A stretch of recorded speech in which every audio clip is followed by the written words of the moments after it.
Danette Ferro, how are you? I'm doing great. How about Thanks. you?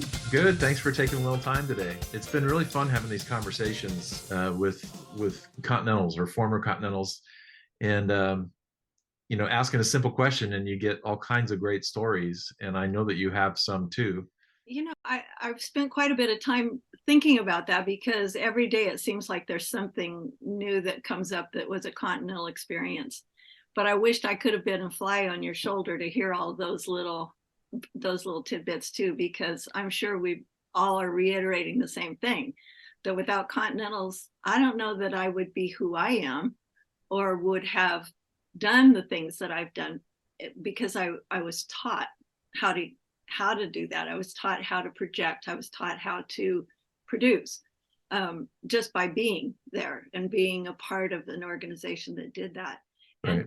and reproduced itself in so many different ways. I mean, every director had an assistant director, and then every assistant director became a director who had an assistant director, and it just keeps snowballing all the Yep. way. Yep. I think that's fantastic. I do And too. I would hope that as a continental in my past and in my present, that I would continue to be able to put that into other people as well.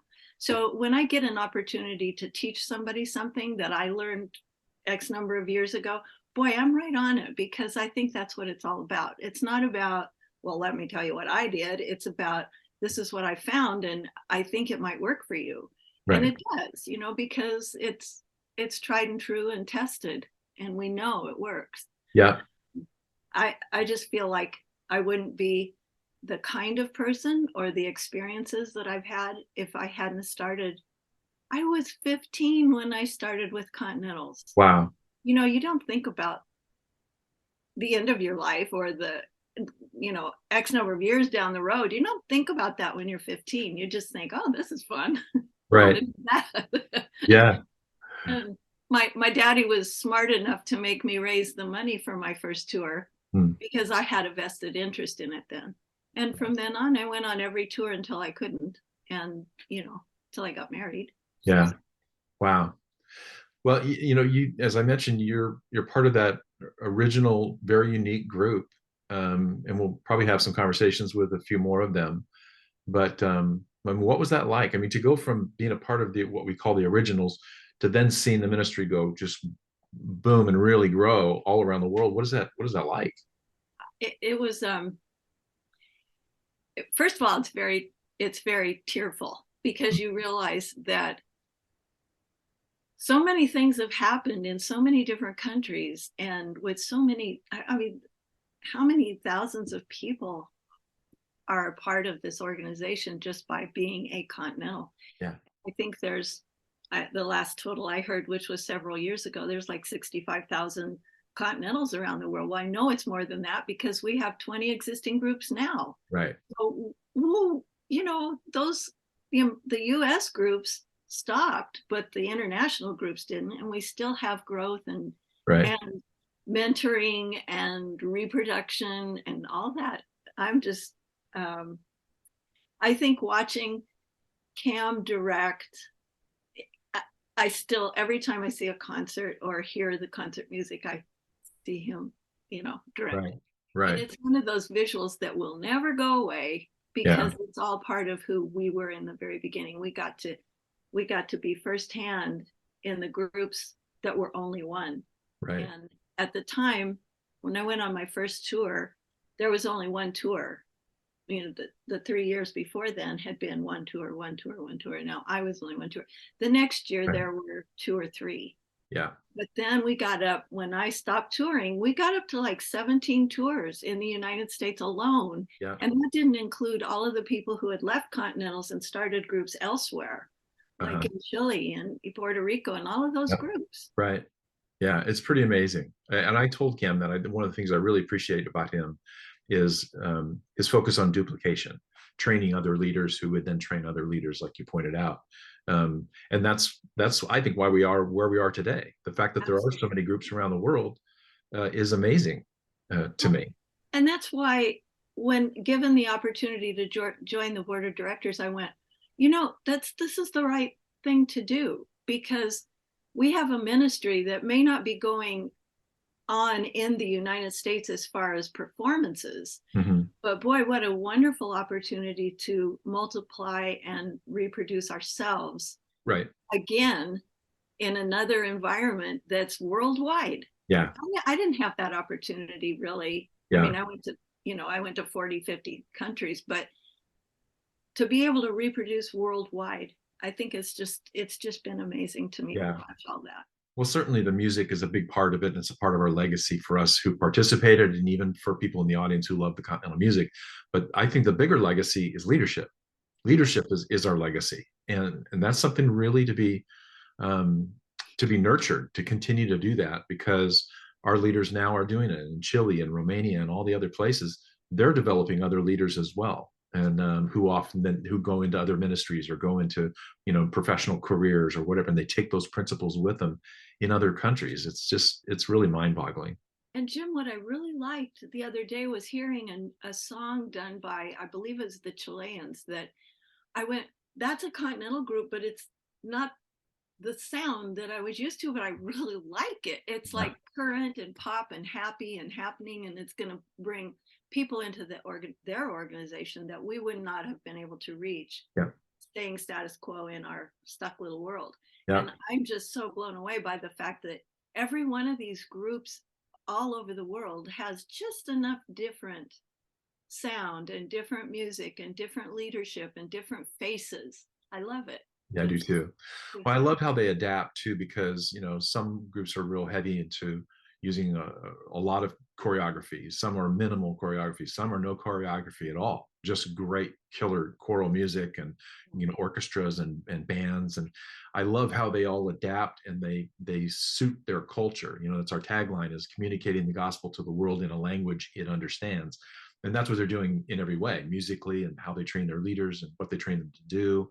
It's all culturally driven by the culture that they're in.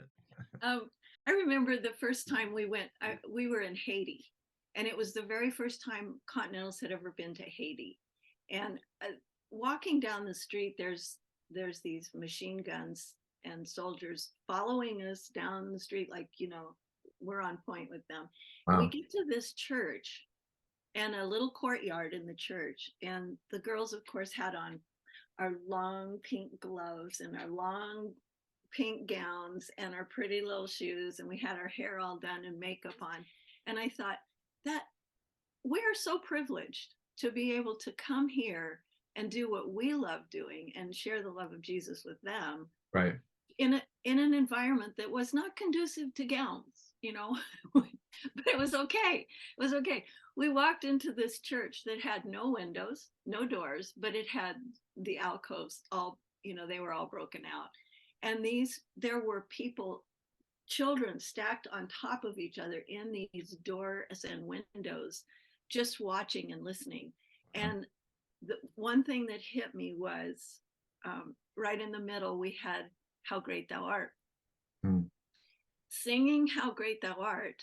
And all of us, you could hardly, you couldn't sing. We Yeah. just basically stopped singing and listening to them. And they were all singing How Great Thou Art in two languages, and French and I think it was Spanish, but I didn't know. But Right. I just stood there, tears flowing down my cheeks, listening to this and thinking, God is the same God everywhere we go. Yeah. That memory is just like it happened yesterday. Well, and the other language in that scenario is the music itself. It's a language that that connects people from different cultures along with the language. So, as you look back over your continental experience, we talk a lot on the board about the unique vision of the ministry, the leadership development and duplication. We talk about excellence. We talk about impact. That everything that we do, we want to have real impact, not to just be show, but to have impact on an audience. What's a takeaway for you as you look at the whole thing and kind of step back from it a little bit? What's one of the things that you appreciate the most about your vast continental experience? And that's a really good question, because I think we sometimes lose track of who we are because of what we've where we've been and what we've done, because we Right. aren't who we are. We aren't what we've done. We are who we are today. And I guess the biggest thing is that I wouldn't have been involved in so many fantastic ministries that I used my talents and abilities to be a part of. Hmm. But it was as a result of knowing that I had those capabilities and I had those talents and I could duplicate them. And I could actually become something that I didn't think I was going to become. Okay. So over the years, I had 25 years of producing the Christian Artist Music Seminar. Well, Estes Park, right. at Estes Park, I wouldn't have had that experience had I not been involved in productions with Continentals all those years. And I guess looking back at my history, even though it may be sort of in and out of the ministry as a producer or whatever I did, there's always that comeback centered spot in my life that always brings me back to that. And I think now if I, the typical thing is if I'm sitting somewhere and watching a production, I wish I had a yellow pad. It's hard not to, isn't it? It's hard that yes, the yellow pad's important up here, but what's more important is to give it away. Right. Is to be that person who says, oh my, let's try doing this way. How about, have you thought about this? How can we make it better? Yeah. How can it possibly be better? There's a lot of ways we can make it better. And I think that's what I learned from the yellow pads is that, okay, that song may not have been the right choice, but for somebody out there, it was the perfect choice. Right. And we just have to let God do his thing. Well, I sure, as a fellow board member, I sure appreciate what you bring to the board, and you help make us better and make our teams better. And it's a real blessing that we, as a board, get to lock arms and do this together and really make a difference. So thanks for taking the time today too. I really appreciate it. I wouldn't have it any other way. I hope that this is my lot in life for the rest of my life. I would want to be this involved always, because it just is very fulfilling. And I appreciate the opportunity. Great. So don't vote me off, okay? I promise. Have you ever wished you could gift your life-changing Continental experience to someone else? Well, you can. Your monthly giving can make a huge impact for our teams all over the world. Did you know that this year, we'll have more than 20 Continental groups on the road, communicating in 7 different languages? The Continental story goes on, so keep writing your part of it by being on our support team. And our groups will say thank you in 7 different languages.